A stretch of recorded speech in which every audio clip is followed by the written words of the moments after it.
Good afternoon to all. Today we are going discuss about function of an entrepreneur.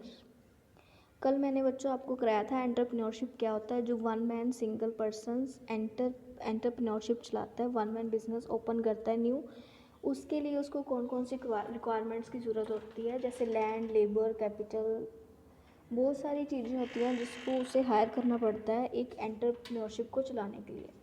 जब वो entrepreneurship चल जाती है तो उसको एक नेम दिया जाता है एंटरप्राइज।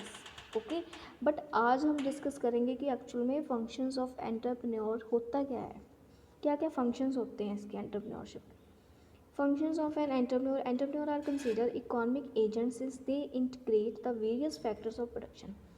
क्या कहते हैं, किस में कंसीडर करता है कि इकोनॉमिक एजेंट है एंटरप्रेन्योर, जो अलग अलग फैक्टर्स ऑफ प्रोडक्शन में वेरी करता है, जैसे land, labour, capital, enterprise to get the desired result while doing so an entrepreneur perform the following functions.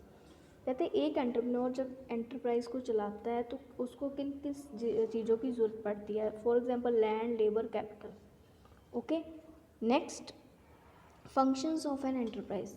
कौन कौन से फंक्शंस होने चाहिए एक एंटरप्रेन्योर को चलाने के लिए। First of all, scouting of entrepreneurial opportunities. वो मार्केट में देखेगा मेरे को कौन सी अपॉर्चुनिटी मिल रही है, उसके अकॉर्डिंग अपने बिजनेस को एक्सपेंड करेगा।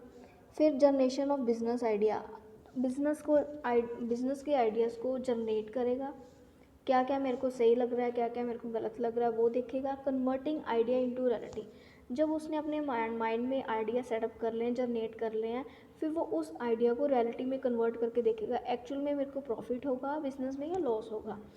फिर जो कन्वर्ट कर लेगा अपने आइडियाज़, फिर उनको धीरे धीरे अरेंज करना शुरू करेगा कि पहले मैं ये कैपिटल लाऊं, फिर मैं लेबर्स लाऊं, फिर मैं लैंड लाऊं, लेबर लाऊं, धीरे धीरे वो रिसोर्सेज को अप्लाई करता जाएगा।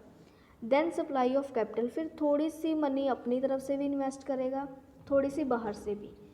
एस्टेब्लिशमेंट ऑफ एंटरप्राइज, फिर उस जो उसने मनी लाई है उसको एस्टेब्लिश करेगा अपनी एंटरप्राइज में। Okay, then managing the enterprise, जब उसने कैपिटल लगा दी, लैंड लगा दी, लेबर लगा दी, फिर उनको मैनेज करना सिखाएगा कि कैसे मैनेज करते हैं न्यू बिजनेस स्टार्टअप करने के लिए एक एंटरप्रेन्योरशिप में।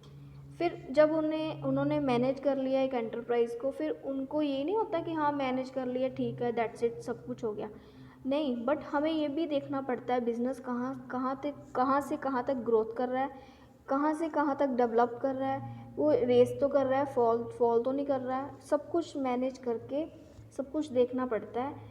वो सारे इसमें क्या आते हैं आपके functions of an entrepreneur. First of all कौन सा था, scouting of entrepreneurial opportunities, generation of business ideas, converting idea into reality, arranging resources, supply of capital, establishment of enterprise, managing the enterprise and growth and development of the enterprise। Next हम करेंगे अब entrepreneur versus manager.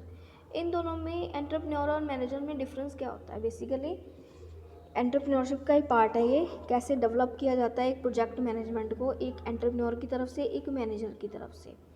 उसमें entrepreneur में owner and entrepreneur is a owner of his own business. जो entrepreneur का owner होता है वो खुद से होता है, बट जो मैनेजर होता है वो एक एम्प्लॉयर सर्वेंट के तौर पे काम करता है वहाँ पे मैनेजर बन के।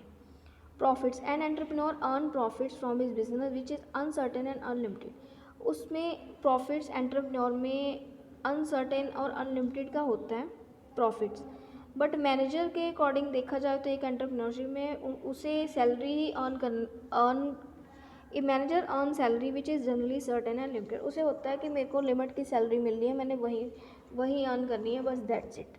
बट एंटरप्रेन्योर में होता है कि मेरे को ज़्यादा से ज़्यादा प्रॉफिट हो, वो ताकि मैं और अपने बिजनेस को एक्सपेंड कर पाऊँ। फुल रिस्क बेयरिंग, एंटरप्रेन्योर में रिस्क होने का बहुत ही ज़्यादा डर रहता है, but as compare to manager में रिस्क होने का बहुत कम रिस्क डर रहता है। All functions and entrepreneur had to look after all the functions of his organisation. कहते हैं फंक्शंस और जो ऑर्गेनाइजेशन के फंक्शन है वो लुक से ही पता चल जाते हैं एंटरप्रेन्योर की, हाँ अभी ये काम ये फंक्शंस इस काम के लिए उपलब्ध हैं। बट सिलेक्टिव फंक्शन में क्या होता है कि मैनेजर को पता होता है कि मैंने ये काम तब करना है, ये काम अब करना है। Okay, innovator, a entrepreneur is always an innovator. Entrepreneur always ही इनोवेटर होता है एंटरप्रेन्योरशिप का। जो प्रोडक्ट्स एंड सर्विस को सप्लाई करता है एक न्यू लुक में।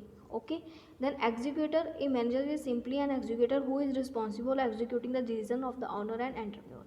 कहते हैं एक मैनेजर सिंपली वे में एग्जीक्यूट करता है, वो खुद ही रिस्पॉन्सिबल होता है कि मैंने किसको कौन सा डिसीजन कब देना है, एक एंटरप्रेन्योर के नाते। आज का बच्चे आपका टॉपिक यही था, बट हम कल करेंगे टाइप्स ऑफ एंटरप्रेन्योर।